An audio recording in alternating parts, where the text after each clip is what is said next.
না মা, আমার বড্ড লাগছে। দয়া করে তুমি আমাকে আর মেরো না মা। বিয়ে করবে তাই না? তোর খুব শখ বিয়ে করার।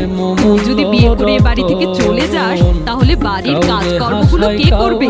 তাছাড়া আমার মেয়ে সোহিনী থাকতে আমি তোকে কোনো বড় লোকের ঘরে বিয়ে করতে দেব না। তোমরা এসব কি করছো? মনোলতাকে এভাবে মারছো কেন? না না, ওকে ছেড়ে দাও বলছি, এখনই ছেড়ে দাও, তা না হলে কিন্তু খুব খারাপ হয়ে যাবে। কাউরে হাসায় কাউরে এসেছে একেবারে মনোমালা অন্তঃপ্রাণ। নিজের নাতির প্রতি কোনো টান নেই, সারাক্ষণ শুধু বনলতা আর বনলতা। আপনি জানেন বনলতা কি করে বেড়ায়?